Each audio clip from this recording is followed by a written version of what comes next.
Xin chào tất cả các bác anh chị quay lại với Năng Nhân Tây Nguyên TV nha. Lại là nông dân Tây Nguyên các anh chị ơi. Cảm ơn tất cả các bác anh chị đã đồng hành và ủng hộ nhé. Thì hôm nay mời các anh chị lại tiếp tục công việc làm vườn và làm sầu riêng.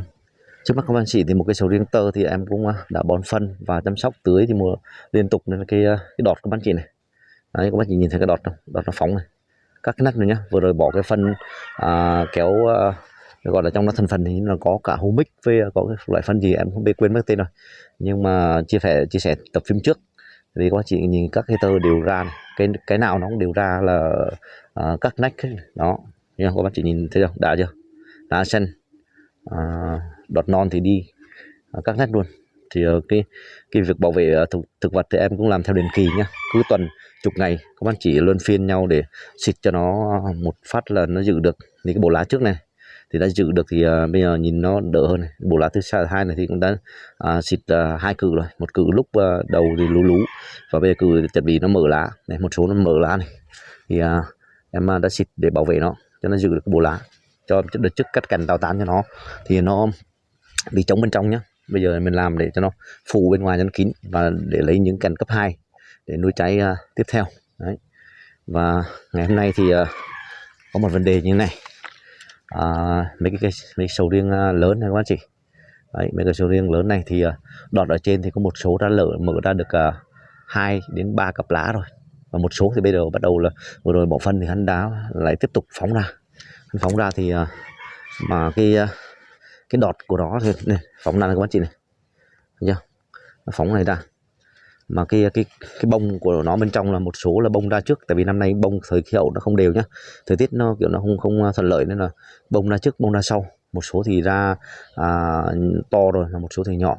Và trong này trong kia nó có một cây thì nó cũng ra bắt đầu là thấy mấy bông nó bung nhỉ ra các bác chị, nên là em cũng thấy hơi hoang mang.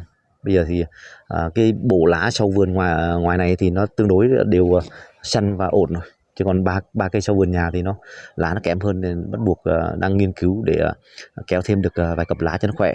Còn ngoài này nhiều khi bây giờ không cần kéo thì bộ lá này cũng tương đối rồi, nuôi trái thì tại vì cây này có cây thì năm đầu tiên, có cây năm thứ hai thì chắc khả năng nó cũng ít trái thôi, thì mình giữ bộ lá ok như này thì không cần lấy thêm lá cũng được. Nên là bây giờ em sẽ tiến hành bước vào hãm nó lại, hãm từ từ. Sau này nếu mà nó còn phóng mạnh nữa thì sẽ hãm mạnh cho nó đứng luôn. Còn bây giờ thì hãm lại để cho nó làm cho nó già cái bức lá, những cái lá mà đã mở rồi. Còn những lá mà kia nó bắt đầu muốn lú ra thì mình sẽ hãm nhẹ để cho nó bắt đầu là nó bung dần dần mấy cái lá đó, và nó hãm những cái đọt chuẩn bị muốn đâm đầu ra. Thì với thành phần cái chai này hôm trước thì em cũng đã xịt chặn khi thời kỳ làm bông các anh chị. Đây, mặn long nốc ao đọt này, cái này thì không phải quảng cáo nhưng mà trên mạng xã hội thì bây giờ họ vẫn bán chạy sản phẩm này nhá. Đấy, thì em sẽ đọc cho các bạn chị nghe cái thành phần của nó. Công dụng thì kìm hãm sự phát triển của chồi ngọn, khống chế đọt, ngăn ngừa hiện tượng sượng trái, héo trái, ngăn chặn sự cạnh tranh dinh dưỡng giữa trái non, đọt non và trái, cung cấp hàm lượng dinh dưỡng cần thiết, giúp giảm rụng trái, dinh dưỡng trái, phát triển đây em để cho các bạn chị xem là phát triển tròn đều, lớn nhanh, hạn chế rụng trái do sinh lý dinh dưỡng. Đấy, cái này thì vừa tác dụng là để hãm lại sự phát triển của đọt non, đồng thời thì nó cung cấp thêm các cái chất vi lượng cho cây phát triển nhé. Nên là đây, thành phần của nó. Đấy. Thì bây giờ thì em sẽ dẫn các anh chị đi một vòng xem mấy cây phía bên trong này và cái cây nó nở bông. Thì thời kỳ này đã đây này, một số lá nó đã mở trước này các anh chị này. Đấy. Còn những số thì nó đâm ra sau. Cây này thì 2 cây đi đọt nhiều nhất mà bây giờ vẫn có hoa ở phía dưới này, phía trên thì cũng có một số lác đác, có khi là một số lác đác phía trên nó thì hắn lại đậu hết, nên thì mình chỉ cần một cành lấy cỡ 1 đến 2 trái là được rồi, không cần nhiều, nên là nhiều thì mất công đi vặt thôi. Đấy, như mấy cây bên trong này cũng thế này, cây bên trong này thì số bên trên này. Đấy, các chị nhìn thấy số trên bắt đầu là nó mới nở thêm nó, và một số dưới thì hắn đã to rồi. Đây, những cái số bông này, những có một số bông trước kia thì nó đã to thì em cũng đã vặt bớt rồi nhá, vặt bớt đi rồi. Còn bây giờ thì số bông nhỏ sau mà bây giờ nó cũng to rồi này, như cái bông này, nó cũng to rồi nhá, nhưng có cây bên trong thì còn to hơn. Đấy, cái lượng bông. Tại vì cái thời kỳ bông trước và bông sau nó không đều, thì cái số như cái này cũng thế này. Cái này vừa rồi thì cái bông to thì em đang vặt bớt đi rồi, bây giờ là bông này lứa thứ gọi là bông cỡ 2 này, còn bông cỡ 3 của nó thì đây là cỡ ra sau đấy, nó sau nhưng bây giờ nó cũng gần tương đương hết rồi nhá. Đấy, còn cái số này ra sau cùng này đó, mà bây giờ nó cũng bắt đầu to rồi. Nên là cái số này thì cũng bắt đầu là muốn hiện tượng là chuẩn bị sổ đấy. Ở bên trong kia cũng có mấy bông sổ để tí em quay cho các anh chị xem. Thì mà dàn lá thì của nó thì cũng tương đối ok rồi. Đấy, các anh chị nhìn lá này, lá như thế này thì khả năng là đủ để nuôi trái được rồi. Đây là đọt phía trên, thấy không các anh chị nhìn. Đấy, như căn này, căn này ngược sáng các anh chị thấy, thì nó được như có cành nứt ra thì được 1, 2, 3 lá này. Đó, có cành đọt phía 2, 4, 5 lá rồi. Thì bây giờ mình chặn cái hàm cái thằng kia lại, thì cho mấy thằng lá nó mở bung ra nữa, cái là mình chặn đứng luôn. Sau này mình chặn theo từng chu kỳ. Đấy, này ngoài đọt này, vặt ra nó đâm thêm các chị. Đây đã tiến hành tỉa rồi, thì bông nó mập, bông nó to hơn, chắc hơn. Này, là một nồi luôn này. Đấy, cái khoảng này nó lại dễ đậu cho các bạn chị. Này gầm gần đây dễ đậu này. Này cái chỗ này bây giờ là dưới cũng có này, trên cũng có này. Đấy, bây giờ thì sau này mà nó mà đậu một phát thì lại 2 cái chồng lên nhau cũng khó này. Nên bây giờ em đang nghiên cứu như nào đây. Chắc bỏ bên phía này đi các bạn chị. Đấy, bỏ cái chùm này đi. Nhìn đã chưa, mập bông chưa. Đấy, bông như này mà bỏ lên nó đó, cái bông nó có cà này các bạn chị này. Đây. Giờ mình bỏ sát nhau mà chưa gì nó đã cà nhau này, đó, nó cà một cái cành này. Thì mình bỏ bớt cái này đi để cho nó đẩy sang bên này. Đấy, nó đẩy sang phía bên này. Còn cái thằng này thì đẩy sang này, sau này mình có thể chỉnh trái được nhá. Đấy, chứ bây giờ bỏ trồng lên đây sau này nó mắc cái cành này là cũng khó. Đây, cái này cũng đã tỉa rồi này, bây giờ nó lại tiếp tục ra này, để ấy rồi tỉa tiếp. Nói chung phải tỉa nhiều lần mới có thể ấy được. Đấy, các bác chị nhìn bộ lá nó. Đấy, như cây này thì ổn này, ở trên đã mở được mấy cái lá rồi. Bây giờ mình chỉ hàm lại cái đọt non một cái là mấy thằng đó là nó mở ra nó là vừa này. Đây. Đấy, do cái này là trong vườn năm nay thì nó kiểu mình hàm nó không ấy cho lắm. Nên khi cái mắt nó ra cái thế này ra này chỉ số ít, bắt đầu cái lú nên là không tưới nước được, nên là kéo thêm thì bây giờ nó cũng hơi muộn một xí. Riêng mấy cây tơ thì các bác chị nhìn, cây tơ nào cũng đọt phóng là đều cứng ra hết. Đấy, cái cây vừa rồi kia thì em cắt cành, bây giờ phía trên này không chỉ đọt nó phóng đẹp. Này, cây này thế này, cây này đọt này. Đấy, nhìn đã chưa, lá thì xanh dày, đọt phóng là cắt nét luôn. Thời gian nữa thì nó sẽ phủ kín bên ngoài này.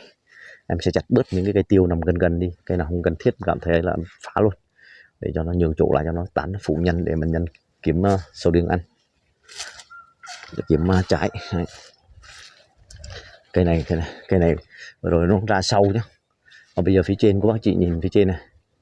Đấy, phía trên thì hoa cũng đã đầy rồi, chỉ có mấy cái hơi cao kia là chưa thôi. Nhưng còn nói chung là các cành đều rải đều hết, nhưng bông nó không đều thôi.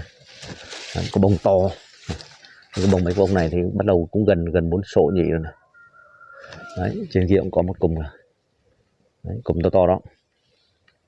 Còn phía dưới này thì nó không đều này, cái to cái nhỏ. Thấy không? Phía dưới này. Nhưng mà thường ví dụ như có nhiều kinh nghiệm người ta nói là để những bông to đó quát chừa lại ra trước đó. Chỉ vặt hết nhưng mà chừa lại một số ít, khi bắt đầu mấy cái bông to nó bung nứt ra để chuẩn bị muốn sổ nhụy thì mình sẽ tiến hành chặn hãm đọt và chặn đọt bên phía ngoài luôn, là vừa tầm cái thằng nhỏ đi ra là vừa đẹp. Đó là cái giống cái đồng hồ báo trước đấy, không biết có đúng không nhưng mà các chị thử nghiệm coi, nếu đúng thì ấy nhá. Đây, cái này thì vừa rồi cũng có một số bông này, cái cành này các chị, cành này làm trước bông to ra trước hết em vặt sạch luôn. Còn mấy cái thằng này là ra sau hơn một xí này, đấy, ra sau hơn, nhưng mà bây giờ hắn nhăn to lắm, thì tưới nước vô hắn nhăn to nhăn mập nhá. Đấy, phía trên này, phía trên thì có một số bông thì nó ra sau đó, thế rồi nó cũng sẽ đuổi kịp thôi. Đấy, cái số bông kia này các bác chị, có bông sổ nhị rồi này, đấy, thấy chưa, đấy, có bông là sổ trên nó là mấy bông nữa, như cái chùm đó là 2 bông này, 2 bông sổ này. Đây, bông hơi to quá, đây chùm là 2 bông đó, chị nhìn thấy không? Đấy, phóng dưới phóng lên nhìn lên này, đấy, 2 bông sổ đấy. Còn mấy bông này to thì chắc gần sổ luôn này. Đấy, mấy bông này cũng gần sổ rồi, to, uống nước là sổ. Đây, như cái bông này thì cũng gần sổ rồi, thấy chưa, to mập rồi, chắc phải to bằng ngón tay, cái tay cái thôi. Đấy, này thì có vài bữa nữa là nó sổ thôi, nên là em cũng nhắm vào cái bộ lá nữa. Cho cái bộ lá này thì nó cũng tương đối rồi. Đây các bác chị nhìn bộ lá này. Đấy, bộ lá này thì cũng tạm ổn rồi, xanh dày. Đây, sắp tới này thì em sẽ chặt cái tiêu này luôn, bỏ cái tiêu này để cho nó lấy ánh sáng, nó đẩy sang đây bớt những cành tiếp theo để mình cho nó khỏi cành chân nhé.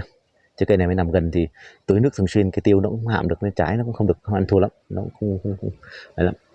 Đấy, nhà lá đấy. Còn cây này bên trong này, bên trong thì vừa rồi thì nó cũng ra ít nhá.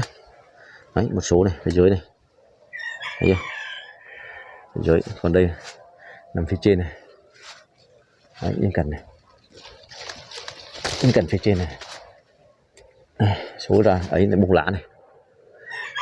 Đấy, những cành phía trên này, một chỗ này thì trùng này, trên kia thì có lại rải rác đôi cái. Mấy cành to trên cao kia lì mặt nhất cũng không ra. Đấy, cây này cũng kém này, cây này cũng được một số thôi, nên là cũng kém. Bộ lá thì cũng tạm ổn rồi. Cái tiêu này sắp tới thì cũng chặt luôn này. Đấy, chặt cái tiêu này với có cái tiêu bên kia cũng là xấu rồi cũng chặt luôn, là cây sầu riêng này là sẽ không bị ảnh hưởng gốc nào hết. Gốc bên kia là chặt rồi, đọt ở trên này. Đấy, cây bên này, cái này vừa rồi thì cũng cắt cành cho nó trụi hết rồi. Đây, một số mấy bác bảo là cắt mấy cành đực, cắt mấy cành cái đi, rồi sau này là cành cấp 2 không có để dàn cành sơ cua. Đây, như mấy cái cành đây là nói trước như mấy cành đực đi lên thì mình bấm, đây là cành cấp 2 đúng không chị? Đây, cái cành này thì cành đực này, gọi là cành ấy chứ không phải cành đực. Cành đi thẳng đứng lên là người ta gọi cành đực. Thì cho nó nằm ở đây là ráp tán nhau, mà mình mà để này nó đan xen đây sau này nó cũng khó. Để em đưa cho nó ra ngoài đó, ra ngoài đó, phía trên kia ra ngoài, rồi mình lấy cành cấp 2 ra, thì lúc đó nó chỉ vào mình tạo được cái tán cho nó tròn, cho nó thoáng, thì bắt buộc phải xạ bên trong cho nó thoáng. Đây, như cành này xạ hết ra bên trong thì nó có cành cấp 2 thì mình sẽ nuôi bên phía ngoài. Sau này nó ăn, họ bảo là nhiều các bác anh chị bình luận là cành đực này sau này nó sẽ ăn được vài thời gian là hắn sẽ không có trái tàn hay là không có trái gì đó, em không rõ lắm cái vấn đề đó. Này, một số này thì tưởng vừa rồi nó không có hoa nhưng mà bây giờ nó vẫn có hoa này. Đấy, có hoa nhưng mà cứ để thế, nó được trái nào được, còn không được thì làm cho nó gọi tạo cho nó làm quen, để cho nó sang năm. Đấy, đọt này. Thấy chưa? Thời kỳ mà làm bông mà làm sao bộ lá khi nó mở ra được như bộ lá này thì đẹp này, chạy đua kịp này. Cái cây này đọt vừa rồi, cây này đọt đi cũng nhiều nhá. Đấy, bị bấm thoáng đó, phía trên rồi, đọt đi nhiều. Còn cây bên này, cái suy này, cái này cái suy nha các anh chị. Vừa rồi em đang bảo các anh chị là để xem coi cái cây này năm nay sẽ làm được đậu được bao nhiêu trái. Tuổi thì nó cũng ngang ngửa với cái lớn đấy, nhưng mà nó nằm ở trong cà, với lại nó bị suy vàng, tưởng nó chết rồi mà rốt cuộc là nó vẫn chưa chết. Đấy, này. Bây giờ nó suy nhưng mà nó lại bông ra, không còn chỗ nào nói luôn này, thấy không? Đấy, bông ra dày luôn. Nhiều khi cây xấu lại bông lại ra nhiều nhá. Mấy cây này cành nhỏ nhưng mà nằm sát gốc thôi, cứ để tạm đi, để đó rồi. Nhưng mấy cành này ăn xong là nó chết luôn. Đấy. Nhiều cây mình muốn cành to, mình muốn cho nó ra để mình nuôi trái thì lại nó không chịu ra. Mà những cành nhỏ nhỏ thì nó ra đầy luôn. Đây, nằm ngoài đọt nằm búp to này. Đấy.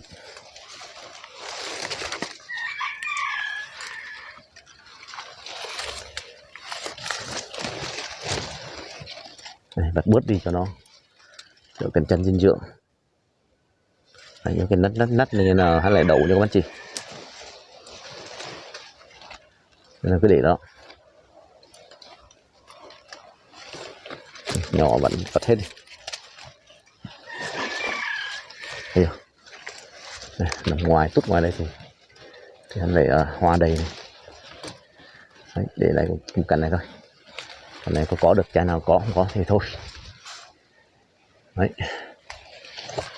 Còn bên này sầu riêng của nhà ông già thì vừa rồi cũng đã chia sẻ với anh chị là bị sâu nó tấn công bông. Thì hôm nay vừa rồi thì ông già cũng đã xịt diệp sáp và xịt thuốc bảo vệ nó. Bây giờ nó như nào các bác chị nhìn lá này, lá xanh. Mấy cái này cũng hạm sau nhé, đọt thì ra cùng thời kỳ này, nhưng một số thì ra đẹp được, một số thì bắt đầu là cũng mới lú bắt cua, mất bùi dạo này. Như cây này được mấy cặp lá này các bạn chị. Đấy, mấy cặp lá này, 2 cặp lá này, có cần 2 cặp lá này, cặp đọt này được 4 cặp lá này. Đấy, 4 cặp lá là bây giờ như này là bông cũng chuẩn bị rồi, cũng tương đối rồi, có khi là có cái kéo kịp, nhưng cái kéo không kịp đâu nhá. Nên là cũng phải thăm thường xuyên. Nhiều khi đến cái giai đoạn mà cảm thấy mà không ổn nữa thì phải hãm lại luôn. Đấy, dần bông đấy, cái bông diệp sáp trước này thì vừa rồi cũng đã tiến hành xịt thì nó ok rồi, xịt nó bảo vệ nó thì là ổn. Giờ thì cũng đến chia sẻ các bạn chị xem mấy cái này coi như thế nào, có thay đổi gì không, rồi em sẽ quay lại xử lý chặn đọt cho nó, hãm đọt cho nó.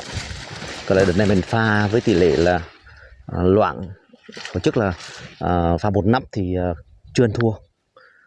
Thì phải đợt sau em pha là hãm đợt thời kỳ mất cua thì 2,5 nắp là thấy đứng ngắc.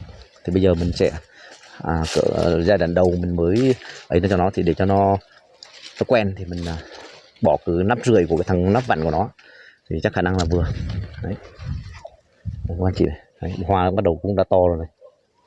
Đấy, đây là vườn phía trên của nhà ông già nhá. Này, một số thì ra sau này, thấy chưa? Nói chung là cái vườn ở trên này thì ra cành to và ra đều hết. Đấy, thấy chưa? Đấy, các anh chị nhìn ra đều hết, các cành đều. Nhưng mỗi tội là hướng mặt gió này, hướng mặt gió này không có gì che này, bắt nó đánh cho tạ tơi cái phần lá hết này. Đó, nhà người ta kỳ là người ta lấy lưới người ta cắn chắn bên này để cho nó bảo vệ bộ lá, nhưng bây giờ như mình đây thì mình không bảo vệ được thì cái lá nó tạ tơi nó rụng hết rồi. Đấy, này là gọi là bộ lá mà nếu mà bên này là nuôi là hơi kém này, rụng sạch rồi. Đó, đọt cũng rụng luôn này. Đó, cây nào cũng thế nhá, cây bên kia cũng thế này. Này, cây này cũng mặt gió là đều bị này các bạn chị thấy không? Nên của nhà ở dưới thì do là có mấy cái cây gòn, cây làm tiêu thì nó chắn xung quanh nó đỡ. Nên là các anh chị mà trồng nhiều cái tiêu cho nó cao cao phía bên ngoài bờ ranh á, là nó chắn được cái phần gió, đỡ cho cái sầu riêng nhiều, rất nhiều nhá, rất hiệu quả đấy. Này, cái số này ra sau thì bốc như đầu đũa này thì khả năng là vẫn đang kéo đọt kịp nhá, nhưng mà cái dàn bên này lá đánh tạ tơi hết rồi đấy, đánh còn cái số này số ra trước này, nói chung cái dàn bông này thì vẫn đang kéo kịp để kéo dàn cơi đọt ok. Còn có số bông to chỉ với nha em hạm trước, nhưng mà lại chỗ này thì cái mặt cua là một số là nó ra được bông rồi, một số thì chưa, nhưng mà như cây này thì vẫn khả năng đang còn kéo được. Đấy. Cây bên này, cây này đọt cũng ra này, ui tí nữa thế này, đọt nó ra này. Đấy, mùi giáo nó phóng này, nhưng mà số trong này thì lại có một số bông lại to rồi nha các bác chị. Đấy, số bông to rồi, không biết có kịp kéo nữa không, nhưng mà dàn lá này kia nó vẫn đánh tạ tơi mất rồi. Đấy, cái cây phía dưới kia cũng thế này, phía dưới kia cũng đánh tạ tơi này. Đây cây bên ngoài này cũng thế. Đây cây này cũng này, phía hướng mặt trời mọc hướng đông, hướng này toàn bị đánh tạ tơi hết.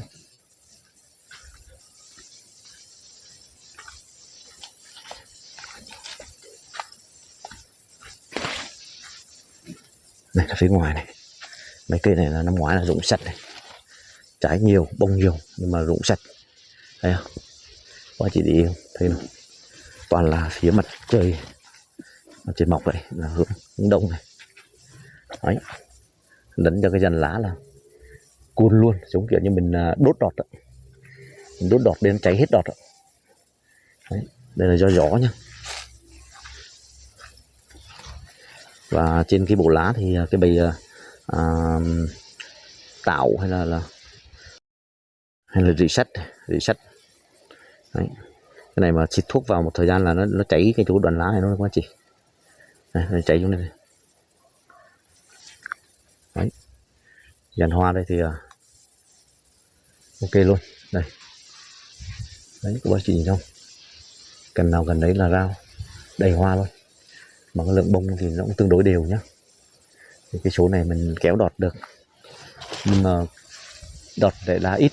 Đấy, phía bên này không có gió này, không có gió thì nó có một số là đọt này, còn phía bên này gió đánh tả tơi hết rồi, không có đọt nữa. Đây cái cây này thế này, đấy, đọt này tả tơi hết luôn. Bông thì ok luôn. Đấy, bông này giờ bông đã chưa, đều các cành. Đấy. Trên kia có một số bông to này. Đấy, một số bông to đó. Nói chung dàn bông của vườn trên này thì cũng ok luôn. Đấy, cái bên ngoài này em thấy này, trước là cũng rụng hết chặt. Năm nay hy vọng sẽ đậu được khá nhiều để bù lại cho dùng cho năm ngoái nhá.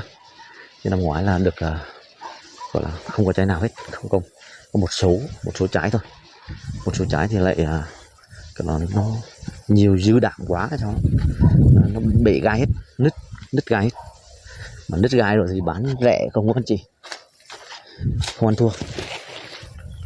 Nên nó phải giữ làm trái xanh, trái vừa tầm 3 đến 4 kg, rồi trái không bị bể nứt gai, gai nhím thì mới được giá cao. Đây nhá, cây này cũng thế này, hoa. Đấy, hoa đã chưa các bạn chị, hoa không trừ một cái chỗ nào luôn, to nhỏ đều có hết, nhưng mà mỗi tội là bộ lá này. Đấy, đánh tạ tơi, cái số đọt non nó mới ra, đọt non đó, nhưng mà cái bông giờ bây giờ to rồi, sợ kéo không kịp. Cái bên này thế này, cái bên này vừa rồi thì ông già cũng đã tiến ông tiện bông bớt được mà chị, thấy không? Tiện này, đấy, tiện một nhạ bông này, và thưa ra này, đây, nó thưa ra bớt rồi này. Thì sau này mình sẽ tiện tiếp. Đấy. Tại vì số lượng nhà của người ta có bông cả chùm to, cái bông như này thì cũng gọi là cũng tạm thôi, không phải to lắm, nhưng mà cửa tầm này thì sức rồi, là ok lắm rồi. không cần nhiều cho nó mệt, nhiều mất công đi vặt mệt lắm. Đấy. Đây, cây này cũng thế này, cây này cũng cùn hết cái phần bên này đó, trống trơn luôn, không có tán, toàn lấn sang bên phía kia không. Các anh chị để ý cái khu vực vườn của nhà em dưới này là vẫn ít hơn, ít bị hơn, nhờ vào mấy cái tiêu ấy, mấy cái tiêu nó vây quanh các anh chị, cái tiêu nó vây quanh nên là nó vẫn đỡ táp hơn.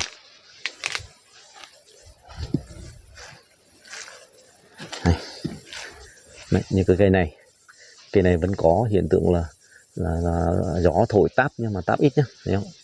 Đấy, nó có táp ít sơ sơ thôi nhá, không bị nặng.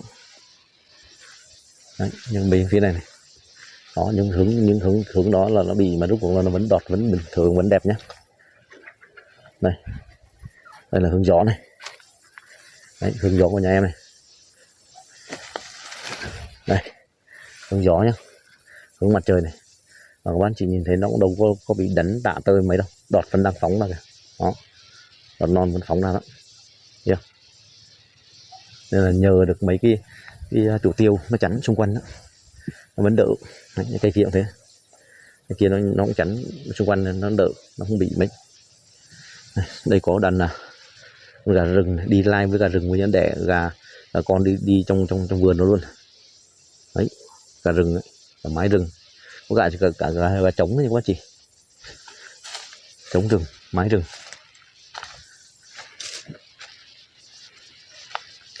Sau khi cái lượng bông này em sẽ tiếp tục cho nó một đợt canxi bo và siêu áo giáp nữa, có cái sản phẩm siêu áo giáp của anh chị để bảo vệ bộ lá bên ngoài và bảo vệ cái trái này khỏi sự tấn công, và nó sự làm chắc cuống, chắc dai. Đây, người ta bảo là bẻ những cái cuống này ra này các anh chị, cái hoa này hoa gì này, hoa đơn côi. Đấy, người bảo bẻ cái này ra mà nó có độ dai này, độ sơ là đấy, có mủ dính này, sơ là đốt này, thấy chưa? Đấy, các bạn chị cứ bẻ cái cuống mà nó giòn mà nó không có cái độ dẻo dai á, là thiếu canxi với thiếu các loại, sau này nó dễ bị rụng nhá. Đấy, bẻ mà nó có cái độ nhựa này, nhựa nó cái sơ của nó kéo ra, cái độ dẻo dai là nó sẽ chịu được nó gọi là nó đụng cái thành phần dinh dưỡng để nó giữ được cái cuống, nó khỏi bị tháo khớp khi trái gió trời, khi lúc nóng lúc lạnh, ngày và đêm chênh lệch nhau. Đất thì vừa rồi em cũng đã mở tưới, đất đang còn ẩm nha các anh chị. Đất vẫn đang ẩm, cứ đến kỳ 3 ngày 2 ngày thì theo mấy bữa nay thì trời nó có mù hơn một xí, còn nếu mà nắng thì cứ 2 ngày tưới một lần. Đấy, 2 ngày tưới một lần cho nó để giữ độ ẩm. Này, lá này. Đấy, lá như này thì toàn bộ mà cây đều được cái lá như thế này thì đúng là ok luôn các bạn chị. Đôi trái là đúng bài luôn. Thì bây giờ thì em sẽ bước vào xịt hãm cho nó, hãm sự phát triển của nó lại, không cho nó phát triển nữa. Bây giờ đọt nó có hay không không cần biết nữa rồi. Đấy, được mấy cặp lá, thêm được cặp lá nào thì tốt cặp lá đó. Đây, như cái này đã thêm được 2 cái lá to các chị, mở ra này, còn mấy cái này chưa mở này. Thì mình sẽ hãm cái phần đọt bên ngoài này đi, những cái đọt non hoặc là bụi giáo bắt đầu muốn hiện tượng mở ra, hãm lại để cho mấy thằng này nó bung ra xong là đến thời kỳ sổ nhị là vừa là đẹp. Tại vì cái số bông trong vườn này to nhanh quá, vẫn thấy nhanh to hơn em hãm trước nên nó vẫn nhanh to hơn vườn phía trên của ông già nhé. Đấy, hôm nay ra vườn thì ông xịt cho nó để hãm cho nó coi như thế nào, liệu có hiệu quả không. Bây giờ thời kỳ bông to như thế này thì đã hãm lại và hãm nhẹ lại đã được chưa các bạn chị? Các bạn chị nào có ý kiến hay thì đóng góp ý kiến nhé. Em chia sẻ thức phim về giải trí và chia sẻ mong sự góp ý của tất cả các anh chị và mọi người cùng đồng hành, cùng góp ý cho làm nông nghiệp phát triển và giúp kênh Nắng Gió Tây Nguyên TV phát triển nhé. Xin cảm ơn và xin chào. Hẹn gặp lại các bác anh chị ở các tập tiếp theo nhé. Bây giờ phần xịt thì em không chia sẻ với anh chị nữa, tại vì cũng đã chia sẻ nhiều rồi.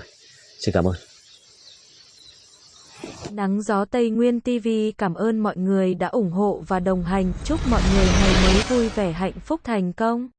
Nang jo tay na wien TV sin cam on waringuoi da ung ho va dong han chuking gi mwa vue ve han phúc than kong.